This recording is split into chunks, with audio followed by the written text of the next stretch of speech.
Dahulu kala, di lembah subur tanah Jawa, berdiri megah kerajaan Prambanan yang dipimpin seorang raja yang gagah perkasa, bertubuh tinggi besar, hingga dikenal memiliki kekuatan seperti raksasa. Prabu Baka. Ia memiliki seorang putri bernama Roro Jonggrang. Roro Jonggrang adalah gadis yang cantik, anggun, cerdas, dan memiliki budi pekerti yang luhur, hingga ia dianggap sebagai permata kerajaan Prambanan.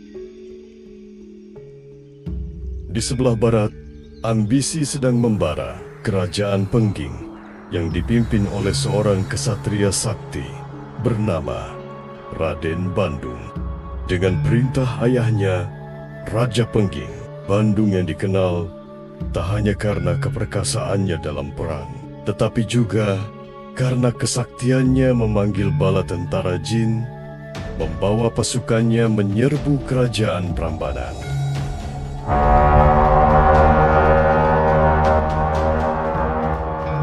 Pertempuran sengit tak terhindarkan.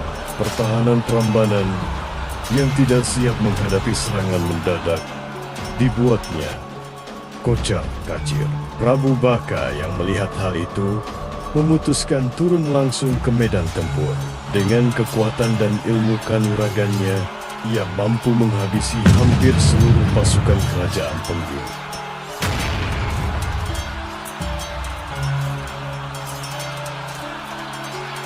Hingga akhirnya, Prabu Baka berhadapan langsung dengan Raden Bandung.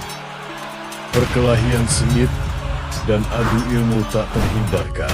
Namun, keperkasaan dan kesaktian ilmu Prabu Baka belum mampu menandingi kesaktian Raden Bandung.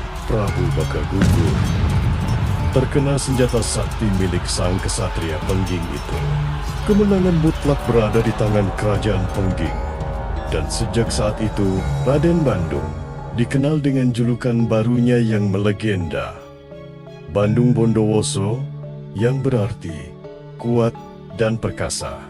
Dengan tewasnya Prabu Boko, Prambanan pun takluk. Sorak-sorai pasukan Pengging memecah keheningan yang tersisa. Bandung Bondowoso, yang kini menjadi penguasa baru, memasuki istana Prambanan yang megah. Saat melangkah melintasi gerbang utama, matanya yang tajam menyapu seisi kerajaan.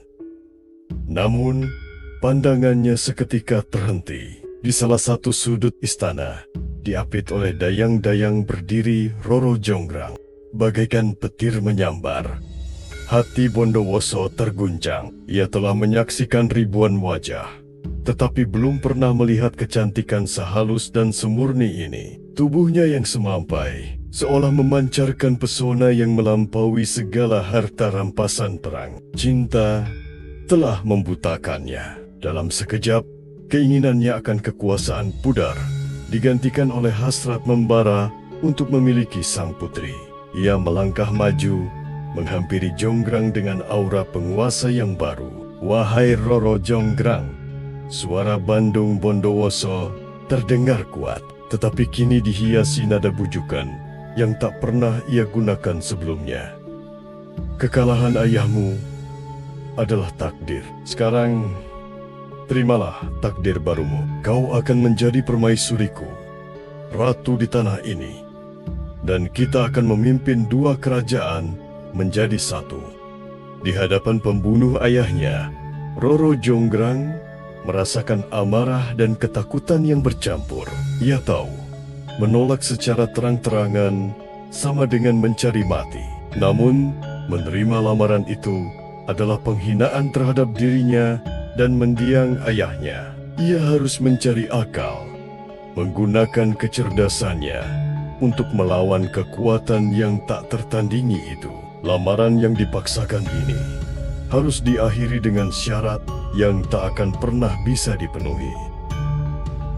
Setelah melakukan pemikiran yang mendalam, Roro Jonggrang pun menjawab, "Baik Tuan, aku bersedia menjadi istrimu, asalkan kau penuhi dua syarat dariku." Bondowoso, yang sudah mabuk kepayang, menyanggupinya tanpa ragu. Loro Jonggrang lalu mengucapkan syarat yang mustahil. Pertama, buatkan aku sumur Jalatunda yang sangat dalam. Kedua, yang terpenting, bangunkan aku 1000 candi. Semua itu harus selesai dalam waktu 1 malam saja. Sebelum ayam jantan berkokok, Bondowoso terkejut. Tetapi ia adalah pria sakti. Ia segera pergi untuk memenuhi semua syarat permintaan Roro Jonggrang. Syarat pertama, sumur Jalatunda. Berhasil ia selesaikan dengan mudah. Kemudian, ia mulai mengerjakan syarat kedua. Bondowoso memanggil bala bantuannya, ribuan jin dari segala penjuru. Langit malam di Prambanan dipenuhi suara gemuruh dan bebatuan yang tersusun dengan kecepatan tak masuk akal. Candi demi candi berdiri tegak. Hampir selesai. Di kejauhan, Roro Jonggrang mengamati dengan cemas. Malam semakin larut, dan ia melihat jumlah candi sudah mencapai angka menakutkan. 999 buah. Hanya tinggal 1 candi lagi. Jika ia berdiam diri, Bandung Bondowoso akan berhasil. Dan ia harus menikah dengan pembunuh ayahnya. Loro Jonggrang segera memanggil para dayang. Ia memerintahkan untuk membakar tumpukan jerami di timur dan bunyikan lesung dengan alu sekeras-kerasnya. Para dayang segera melaksanakan perintah itu. Cahaya merah dari api jerami mulai menyebar, dan suara tumbukan lesung menciptakan suasana yang menyerupai fajar. Di lokasi pembangunan candi, para jin terkejut menyaksikan fajar sudah tiba.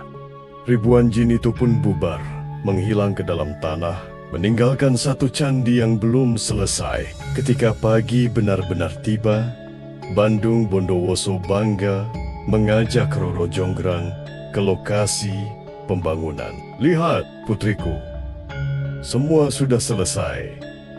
Sekarang, penuhi janjimu. Loro Jonggrang tersenyum licik. Ia pun menyampaikan hal yang mengejutkan Bandung Bondowoso, bahwa candi yang dibuatnya kurang 1, dan memintanya untuk menghitung kembali. Bondowoso terkejut. Ia segera menghitung kembali jumlah candi yang dibuatnya. Dia baru sadar bahwa dia dan pasukan jinnya sudah diperdaya oleh cahaya palsu dan suara lesung, sehingga candi yang dibuatnya tak genap 1000. Kemarahannya meledak. Ia mendongak. Matanya memancarkan api kemurkaan. Dengan kesaktiannya, Bandung Bondowoso mengutuk Roro Jonggrang. Perlahan, tubuh sang putri berubah menjadi batu yang dingin. Roro Jonggrang telah menjadi arca yang ke-1000, dikenang sebagai arca Dewi Durga, dan menjadi penggenap sumpah tragis dari legenda cinta yang tak terbalas.